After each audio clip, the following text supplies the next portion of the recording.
అందరికీ నమస్కారం, శుభోదయం. Welcome to money master. ఇవాళ 13th మే వెన్స్డే. ఇంటర్నేషనల్ మార్కెట్స్లో అప్డేట్స్, అలాగే మన మార్కెట్స్ మీద ఇంపాక్ట్స్ అన్ని మనం మాట్లాడుకుందాం.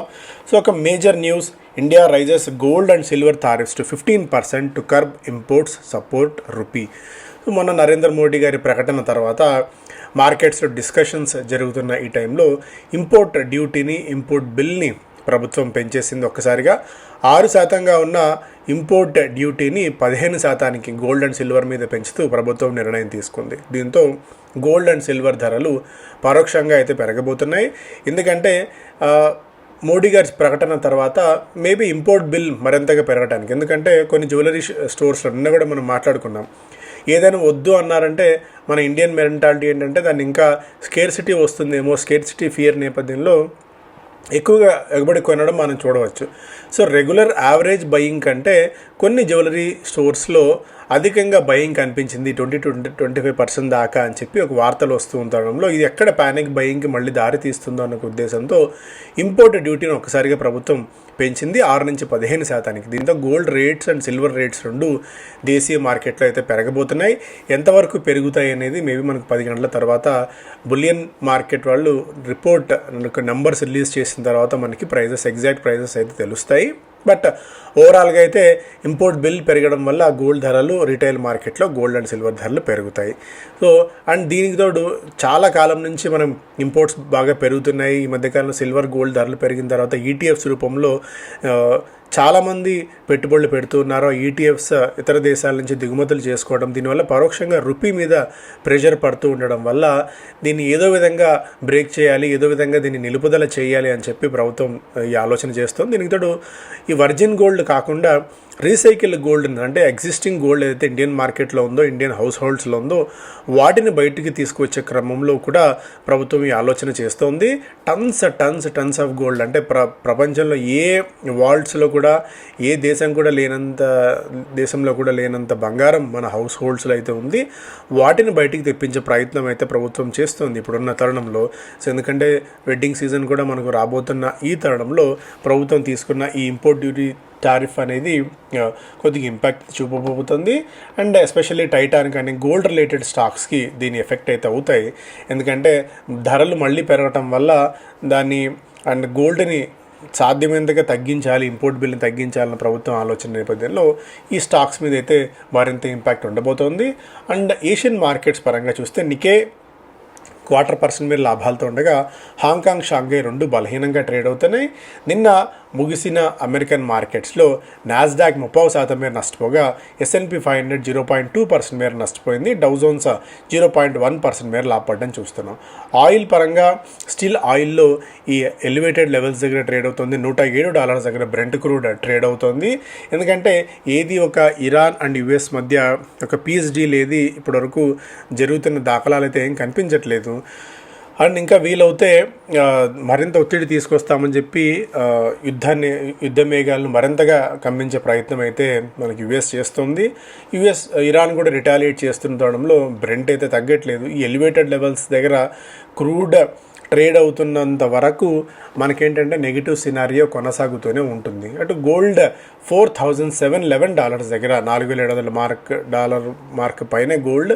సిల్వర్ కూడా దాదాపు $90 దగ్గర మెల్లిగా వెళ్ళే ప్రయత్నం అయితే చేస్తుంది.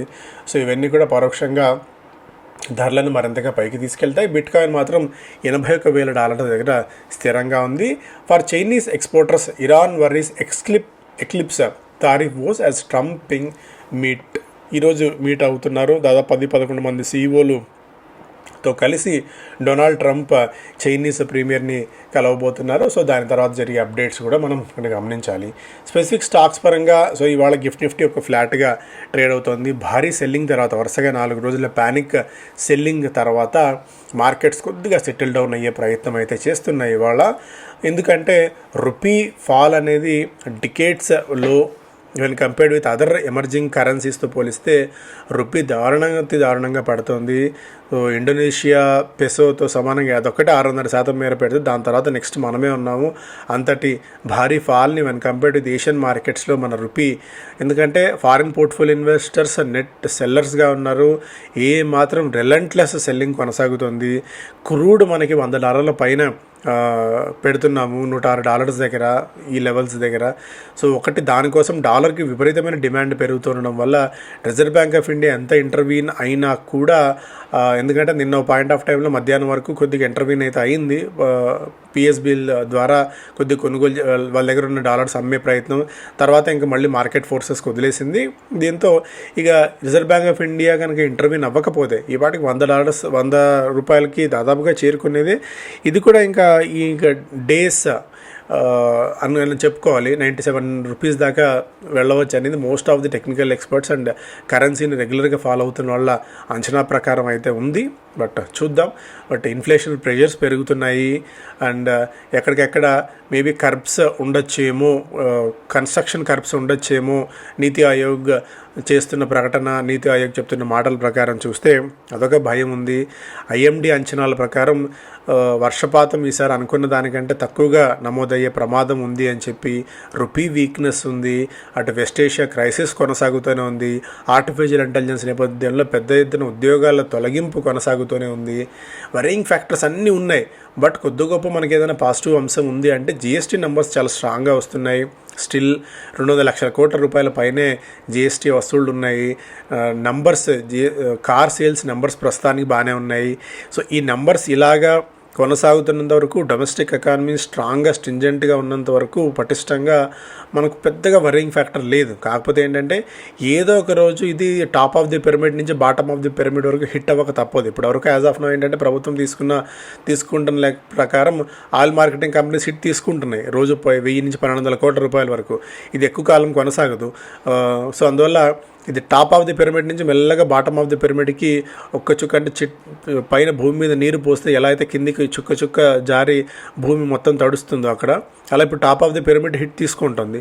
అది మెల్లమెల్లగా రూట్స్ ద్వారా పాకి కింద bottom of the pyramid hit అయిన తరుణంలో ఖచ్చితంగా ఇన్ఫ్లేషన్ మళ్ళీ పెరుగుతుంది. వితౌట్ ఎనీ డౌట్ దాని క్యాస్కేడింగ్ ఎఫెక్ట్ అంతా కూడా మళ్ళీ మనం తీసుకోక తప్పదు. ఈ డామినో ఎఫెక్ట్ని అందరూ కూడా మనం భరించాల్సిన అవసరం అయితే ఉంటుంది. ఇప్పుడే ఆన్ స్ట్రీట్ మనం చూస్తే రెస్టారెంట్స్లో ఫుడ్ బిల్స్ కనీసం 10-20% మేర పెరిగాయి. ఇవన్నీ కూడా ఇన్ఫ్లేషన్లో రిఫ్లెక్ట్ అవుతాయి ఇవాళ కాకపోతే రేపు. సో అందువల్ల జస్ట్ సీట్ బెల్ట్ టైట్గా పెట్టుకోండి.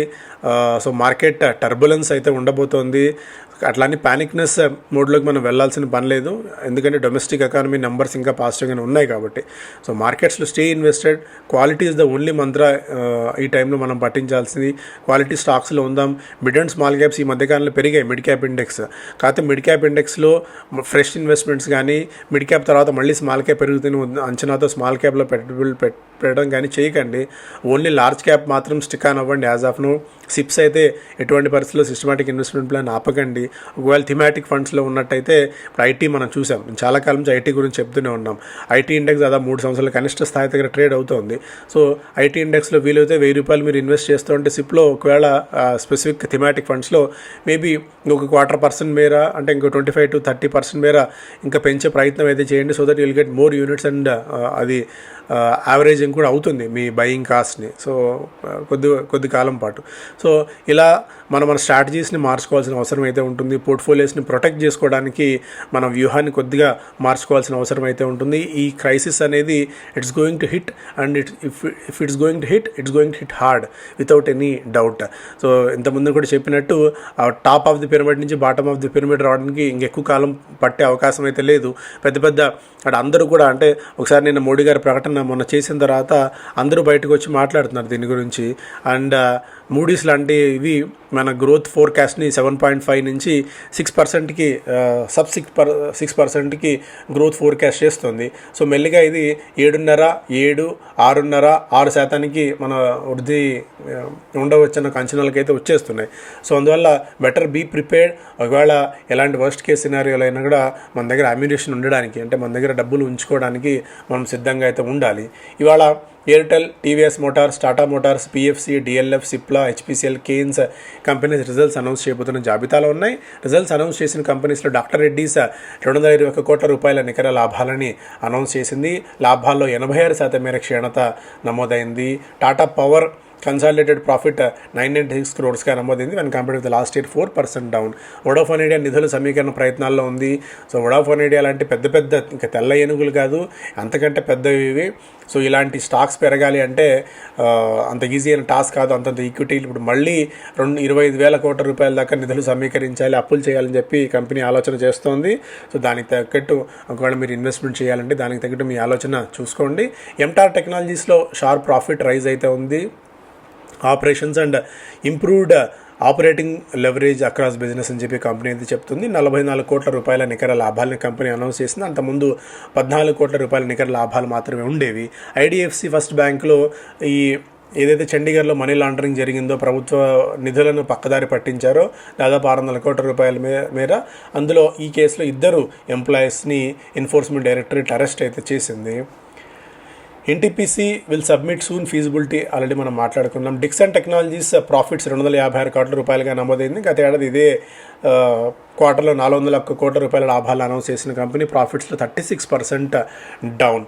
సో ఇవి స్పెసిఫిక్ స్టాక్స్ పరంగా. మిగిలిన స్టాక్స్ పరంగా చూస్తే ఇవాళ కూడా Balaji amines, Bombay Burma trading corporation, GSK pharma, HPCL, LIC housing finance and paras defence, signature global, tube investments, జాగిల్ prepaid, ఈ కంపెనీస్ అన్నీ కూడా రిజల్ట్స్ అనౌన్స్ చేయబోతున్నాయి. ఇవన్నీ మనం మాట్లాడుకున్నాం. టెక్స్మాకో రైల్ రెవెన్యూ దాదాపు 13% మేర క్షీణించింది, ప్రాఫిట్స్ 45% మేర వృద్ధి. సెజిలిటీ రెవెన్యూ 3% మేర పెరిగింది, ప్రాఫిట్స్ 4% మేర క్షీణత. ఎబిట్ మార్జిన్స్ ఒక 2% మేర తగ్గాయి. గోపాల్ స్నాక్స్ రెవెన్యూ 30% మేర పెరగగా ప్రాఫిట్స్లో 30 కోట్ల రూపాయల లాభాలను అనౌన్స్ చేసింది. గత ఏడాది ఇదే క్వార్టర్ 40 కోట్ల రూపాయల నష్టాలు అనౌన్స్ చేసిన కంపెనీ ఇది. ఎబిట్ మార్జిన్స్ 0.7 నుంచి 7.7కి పెరిగాయి. ఇదొక పాజిటివ్ అంశంగా చూడాలి గోపాల్ స్నాక్స్లో. సాయి సిల్క్స్ రెవెన్యూ 5% మేర పెరగగా ప్రాఫిట్స్ 142% మేర పెరిగినట్టు కంపెనీ అది చెప్తుంది. 13 కోట్ల రూపాయల నుంచి 32 కోట్ల రూపాయలకి. నజారా టెక్నాలజీస్ రెవెన్యూ 23% మేర క్షీణించింది. నెట్ ప్రాఫిట్ 16 కోట్ల నుంచి 47 కోట్ల రూపాయలకి పెరిగినట్టు కంపెనీ చెప్పింది. సో ఇవి స్పెసిఫిక్ స్టాక్స్ పరంగా. మిగిలిన స్టాక్స్ పరంగా టెక్స్మాకో రైల్ 4,045 కోట్ల రూపాయల మేర కొత్త ఆర్డర్స్ని గెలుచుకుంది.